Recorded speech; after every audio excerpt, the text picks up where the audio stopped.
معزز سامعین و ناظرین، السلام علیکم ورحمۃ اللہ وبرکاتہ۔ میں آپ کے ساتھ ذکی اللہ خان اشاعتی بیودوی۔ ناظرین کرام، اس وقت کی بڑی اہم خبر سے آپ حضرات کو آگاہ کرتے ہیں کہ ایصال ثواب و دعائے مغفرت کی درخواست ہے۔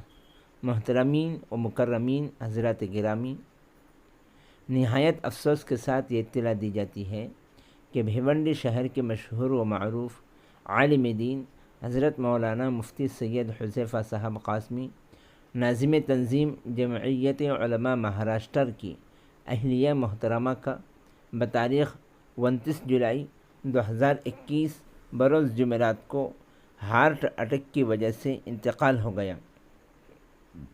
انا للہ و انا الیہ راجعون۔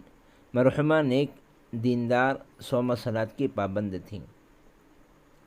اللہ تعالیٰ مرحومہ کی بال بال مغفرت فرمائے اور مرحومہ کا جنت الفردوس میں اعلیٰ سے اعلیٰ مقام عطا فرمائے اور تمام اہل خاندان کو ہمت اور صبر جمیل عطا فرمائے۔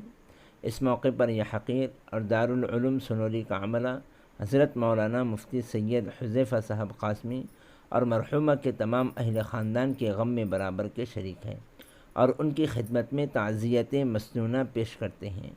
یہاں دارالعلوم سنوری میں مرحومہ کے لیے ایصال ثواب اور دعائے مغفرت کا اہتمام کیا گیا۔ یہ حقیر جمعیت علماء ودرب کے جمعیتی احباب و اراکین، ائمہ مساجد و مکاتب اور ذمہ داران مدارس سے مرحومہ کے لیے دعائے مغفرت اور ایصال ثواب کی درخواست کرتا ہے۔ فقط والسلام من جانب ہمدرد قوم و ملت داعی اسلام حضرت مولانا مفتی محمد روشن شاہ صاحب قاسمی دامت برکاتہم العالیہ، جنرل سیکرٹری جمعیت علماء ودرب و صدر دینی تعلیمی بورڈ مہاراشٹر۔